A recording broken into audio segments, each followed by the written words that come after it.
মধ্যবিত্ত সংসারের গৃহিণী হয়ে ঘরে বসে প্রতিদিন 30 টাকা করে সঞ্চয় করে কিভাবে লক্ষ লক্ষ টাকা জমাতে পারবে বা রোজগার করতে পারবে। 30 টাকা মানে একদম সামান্য টাকা। এটা যদি বাড়িতে একটা বাচ্চা থাকে তার পিছনে কিন্তু এই 30 টাকা প্রতিদিন চলে যায় আমাদের। তাই 30 টাকা করে জমিয়ে লক্ষ টাকা জমানোর এটা মনে হচ্ছে ভীষণ একটা কঠিন ব্যাপার, কিন্তু একদমই নয়, একদম সহজ ব্যাপার। ভিডিওটা স্কিপ না করে পুরোটা দেখতে থাকো, তবে কিন্তু ভালোভাবে বুঝতে পারবে। হ্যালো এভরিওয়ান, আসসালামু আলাইকুম। কেমন আছেন সবাই? আশা করব যে যেখান থেকে আমার ভিডিওটা দেখছেন প্রত্যেকেই খুব ভালো আছেন আর সুস্থ আছেন। আমরাও কিন্তু আল্লাহর অশেষ রহমতে অনেকটাই ভালো আছি। দেখো, সবার আগে বলি, টাকা জমাতে গেলে কিন্তু আমাদেরকে যেমন হার্ড ওয়ার্ক করতে হবে, তার সাথে সাথে কিন্তু অবশ্যই স্মার্ট ওয়ার্ক করতে হবে। কারণ হার্ড ওয়ার্কের সঙ্গে স্মার্ট ওয়ার্ক কিন্তু ভীষণ প্রয়োজন। কারণ কঠোর পরিশ্রম তো সবাই করে। কথাতে আছে না, গাধার মতো খেটে যাচ্ছে অথচ কিছু করতে পারছে না। কারণ গাধার মতো পরিশ্রম কেউ করতে পারে না, কিন্তু সে গাধাকে পরের অধীনে থাকতে হয়। তাই স্মার্ট ওয়ার্ক কিন্তু ভীষণ প্রয়োজন। আপনাকে স্মার্ট হতে হবে, তবেই কিন্তু আপনি হার্ডওয়ার্ক করলে অবশ্যই একটা জায়গায় গিয়ে দাঁড়াতে পারবেন, এমনকি লক্ষ লক্ষ টাকা আপনি সঞ্চয় করতে পারবেন খুব সহজভাবে। মনে হয় হয়তো যে টাকা জমানো ভীষণ কঠিন ব্যাপার, ভীষণ কিছু, অনেকেই কিন্তু এটা ভেবে বসেন, কিন্তু একদমই না। আমরা যদি চেষ্টা করি, একটু বুদ্ধি খাটাই, কথাতে আছে না, টাকা পরিশ্রম দিয়ে নয়, টাকা বুদ্ধি দিয়ে বানাতে হয়। যদি আমরা একটু বুদ্ধি খাটাই তাহলে কিন্তু খুব অল্প টাকাতেও প্রচুর টাকা সঞ্চয় করতে পারবো। অনেকেই আছেন যারা প্রচুর টাকা রোজগার করে কিন্তু একটা টাকাও সঞ্চয় করতে পারে না। কিন্তু আমি সেই জায়গাতে বলছি তোমাদেরকে যে মাত্র 30 টাকা করে জমাও। তোমরা জমিয়ে যদি লক্ষ টাকা সঞ্চয় না করতে পারো, আমার কমেন্ট বক্সে এসে আমাদেরকে বলবে। তবে ওই একই কথা যেটা বারবার আমি বলছি, তোমাদেরকে কিন্তু বুদ্ধি খাটাতে হবে। 30 টাকা করে যে জমাচ্ছ, জমিয়ে কিন্তু বুদ্ধি খাটাতে হবে। তো আমি পরে বলছি বিষয়টা, কিভাবে কি টাকাটা জমাবে, কিভাবে 30 টাকা করে জমিয়ে তোমরা লক্ষ টাকা সঞ্চয় করতে পারবে। তার আগে একটু ভিডিও সংক্রান্ত একটু গল্প করে নিই তোমাদের সাথে। আজকে ইফতারিতে ভেবেছি আমি একটু ফুড কাস্টার বানাবো। অনেক দিন থেকেই ভাবছি বানাবো, তো বানানো হয়ে উঠছে না। দেখছি সবাই বেশ বানাচ্ছে। আর কি বলো তো, ইফতারিতে না এই টাইপের জিনিসগুলো বেশ ভালো লাগে। ভাজাভুজি এগুলো তো আমরা খেয়েই থাকি, ফল শরবত এগুলো থাকেই। বিভিন্ন ধরনের ড্রিঙ্কসটাও কিন্তু মোস্ট ইম্পর্টেন্ট এই রোজার সময়। যেহেতু এখানে প্রচণ্ড গরম, সেই কারণে কিন্তু ড্রিঙ্কসগুলোও কিন্তু বেশ ভালো লাগে। আমি বিভিন্ন দিন কিন্তু ঘুরিয়ে ফিরিয়ে একটু বানাই। কোনো দিন লস্যি থাকে, ট্যাঙ্ক, লেবুর শরবত, কোনো দিন মাজা কিনেও নিয়ে আসা হয়। এরকমভাবে কিন্তু ঘুরিয়ে ফিরিয়ে বানানো হয়। এটা না বেশ ভালো লাগে। তো আজকে ভাবলাম যে একটু ফুড কাস্টার বানাই। এটাও কিন্তু একদম মানে জান ঠান্ডা করা বলতে পারো, ইফতারির জন্য একটা দারুণ ইফতারি।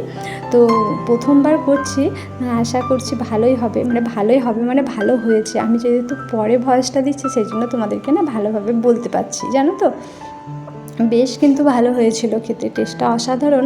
প্রথমবার করলেও ভালো হয়েছে। তোমাদেরকে একটু রেসিপিটা শেয়ার করি, চলো। দেখো, প্রথমে একটু এই ফ্রাইং প্যানের মধ্যে 2 চামচ মতো একটু ঘি দিয়ে নিয়েছি। এটা কিন্তু বাড়িতে বানানো ঘি, তোমরা এমনি কেনা ঘি দিয়েও বানাতে পারো। দিয়ে তাতে অল্প হাফ কাপ মতো সিমইটা একটু ড্রাই রোস্ট করে নিলাম। কি বলো তো, একটু যদি ভেজে নেওয়া হয় না, বেশ ভালো হয় আর কি। যেহেতু সিমইটা কাঁচা সিমই, একটু যদি ঘিয়ের মধ্যে ভাজা হয়, স্মেলটাও খুব ভালো থাকে আর বেশ ভালো লাগে। আর এখানে দেখো, আমি ওই দুধ দিয়ে দিলাম 3 কাপ মতো। তোমরা যেমন দুধ দেবে, এই কাস্টার্ড পাউডারটা কিন্তু ঠিক সেরকমই নিতে হবে। আমি যেহেতু এখানে 3 কাপ মতো দুধ দিয়েছি, সেই জন্য আমি 6 চামচ কিন্তু কাস্টার্ড পাউডারটা নেব। এটা 6 চামচ, 1 চামচ সমান তোমাকে 2 চামচ নিতে হবে। তো নিয়ে এটাকে একটু ভালো করে দুধের সাথে গুলিয়ে নিতে হবে। অল্প একটু দুধ দিয়ে বাকি দুধটা কিন্তু জাল করতে হবে। যখন বেশ ভালোভাবে জাল করা হয়ে যাবে, দেখবে ভালো করে ফুটে একটু ঘনত্ব চলে এসেছে, তখন এই যে কাস্টার্ড পাউডারটা মেশাচ্ছ, এটা কিন্তু ওই ফ্রাইং প্যানের মধ্যে দিতে হবে। আর এর জন্য আমি কাজু, আমন্ড এগুলো কিন্তু ভিজিয়ে রেখেছিলাম। তোমরা পেস্তাও দিতে পারো, বেশ ভালো হবে। আমার কাছে পেস্তাটা ছিল না, সেজন্য কিন্তু আমি পেস্তাটা দিতে পারিনি। আর তার সাথে বিভিন্ন ধরনের ফল ছোট ছোট করে মানে কেটে নিয়েছি আর কি। তো এখানে কি বলো তো, একটু কালারফুল যদি ফলগুলো দাও না, তাতে বেশ বেশি সুন্দর লাগে দেখতে। কিন্তু কালারফুল আমার কাছে সেরকম কিছু ছিল না। আমি আপেল, আঙুর আর কলা দিয়ে করেছিলাম। তো তোমরা যদি এখানে কালো আঙুরটা নাও, তার সাথে বেদানা নাও, দেখবে কালারটা খুব সুন্দর ফোটে। বলে না, আগে দর্শনধারী তারপরে গুণ বিচারী। কারণ দেখতে না ভালো হলে সেই জিনিসটা যতই খেতে ভালো হোক, মানে খেতে যেন ইচ্ছে যায় না। খাওয়ার পর যখন স্বাদ পায় তখন বেশ ভালো লাগে, কিন্তু দেখবে দেখতে খারাপ হলেই যেমন মানুষ প্রথমেই মুখটা বাঁকিয়ে দেয়। আর এই কাস্টার্ডের যে লিকুইডটা বানিয়ে দিচ্ছি না, এর জন্য কালারটাও কিন্তু একটা সুন্দর হলুদ মতো কালারটা আসবে, যার জন্য দেখতে ভালো লাগে আর ওটার সাথে আরও বেশি ভালো লাগতো। তো এটা করে নেওয়ার পরে যদি ফ্রিজে রাখো, দেখবে খেতে দারুণ লাগে আর খুব সুন্দরভাবে বসেও যায়। যদিও আমি ফ্রিজে রাখিনি, কিন্তু এটাও কিন্তু সুন্দরভাবে বসেছিল। আর যখন দুধের সাথে মেশাবে না, অনবরত কিন্তু নাড়তে থাকতে হবে, না হলে এগুলো দলা পেকে একদমই বসে যাবে, এক জায়গায় জমাট বাঁধা হয়ে যাবে, পুরো জিনিসটা ভালো করে কিন্তু গোলাবে না। সেই জন্য লিকুইডটা দেওয়ার সাথে সাথে তোমাকে কিন্তু অনবরত নাড়তে থাকতে হবে। যখন ভালো করে দেখবে এর মধ্যে মিশে গেছে, তারপরে ভেজে রাখা সিমইটা দিয়ে ওই 2 থেকে 3 মিনিট মতো একটু ফুটিয়ে নেবে, দেখবে তাহলেই কিন্তু রেডি।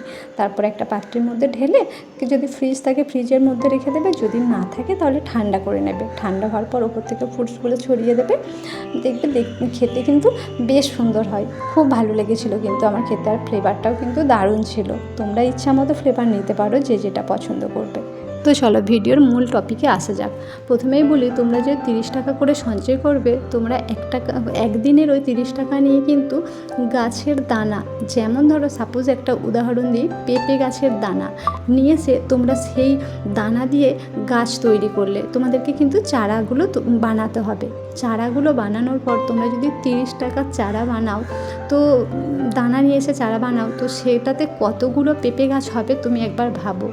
সেই গাছগুলোই তুমি কোনো নার্সারিতে যোগাযোগ করে কিন্তু সেখান থেকে গাছগুলো বিক্রি করো, বা এখন সমস্ত কিছুটা অনলাইনে হচ্ছে, তোমরা অনলাইনেও কিন্তু এই গাছগুলো ছবি পোস্ট করতে পারো, সেখান থেকে অনেকেই কিন্তু তোমার সাথে যোগাযোগ করে গাছগুলো কিনবে। তাহলে 30 টাকা যদি তুমি দিয়ে ব্যবসাটা শুরু করো, সেখানে দেখো তুমি কত টাকা পাবে। যদি এটা কন্টিনিউ করতে থাকো, এখান থেকেই কিন্তু তুমি হাজার টাকা রোজগার করতে পারবে।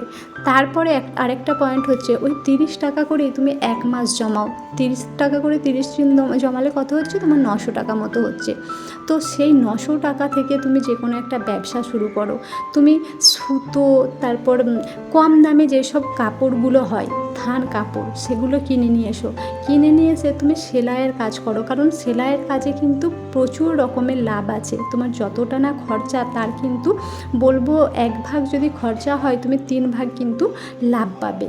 এই সুতোর কাজে যে কোনো সুতো তুমি নিয়ে আসবে, উল নিয়ে আসবে, নিয়ে এসে এগুলো দিয়ে কিন্তু তুমি ডিজাইন বানাবে, নিচে জামাটা কাটিং করে তার উপর সুন্দর ডিজাইন করে জামাটা বানাবে। দেখবে সেখানে কিন্তু খরচা তোমার একদমই কম। হয়তো তুমি 50 টাকা খরচা করেছো, কিন্তু তোমার এই সুন্দরভাবে জিনিসটাকে যখন তুমি প্রেজেন্ট করবে না, সেই জিনিসটাই তুমি 300 টাকাতে বিক্রি করতে পারবে। তো এভাবে যদি করে তুমি অনলাইনে, সবসময় আমি বলবো অনলাইনে সেল করো। অনলাইনে সেল করলে তবে কিন্তু তুমি একটা জায়গায় আগাতে পারবে।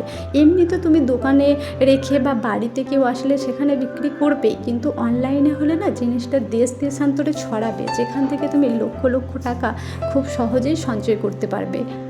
তারপরে ঘরে ফেলে দেওয়া কাপড়, পুরনো যে শাড়ি, সে ফেলে দেওয়া পুরনো শাড়ির ওপরে তুমি উল দিয়ে, ক্রে উল দিয়ে বা ডলি সুতো দিয়ে সুন্দরভাবে কাজ করে কাঁথা বানাও, সেগুলো তুমি অনলাইনে পোস্ট করো। দেখবে সুন্দরভাবে কিন্তু তোমার সেল হয়ে যাবে। কোনো রকম কষ্ট নেই যে তোমাকে প্রচুর পরিশ্রম করতে হবে, প্রচুর কিছু করে সেল করতে হবে, তা নয়। কারণ প্রত্যেকটা মানুষের মধ্যেই কিন্তু কিছু না কিছু গুণ আছে, সেটা সুপ্ত অবস্থায়, সেগুলো কিন্তু জাগিয়ে তুলতে হবে। এখন জিনিসপত্রের যেরকম দাম বেড়েছে, আমরা যদি একটা সংসারের প্রত্যেকেই না পরিশ্রম করি, কিন্তু আমাদের ফিউচারটা একদমই খারাপ, অন্ধকার, ডার্কনেস বলতে পারো, এরকমই হয়ে দাঁড়াবে। তাই একটা ফ্যামিলিতে ছেলে মেয়ে উভয়েই কাজ করো, পরিশ্রম করো, তোমার যে গুণটা আছে সেই গুণটাকে জাগিয়ে তোলো, নিজের মধ্যে সুপ্ত অবস্থায় রেখো না। এগুলো তো তুমি ঘরে বসেও করতে পারবে। অনেকেই বলো যে বাইরে বেরোতে পারি না, বাইরে বেরিয়ে কিভাবে কাজ করব, ছোটো বাচ্চা আছে, সংসার আছে, শ্বশুর শাশুড়ি আছে, বিভিন্ন মানুষের বিভিন্ন প্রবলেম কিন্তু থাকে সংসারে, এগুলো থাকবেই। তো এটা তো তুমি ঘরে বসে করতে পারবে। এর জন্য তোমাকে বাইরে বেরোতে হবে না, কোনো কিছু না, শুধু তোমার হাতে একটা স্মার্টফোনের দরকার আর একটু বুদ্ধির প্রয়োজন। তুমি 30 টাকা করে জমিয়ে কিন্তু এই লক্ষ টাকা সঞ্চয়ের প্রসেসগুলো জানতে পারবে।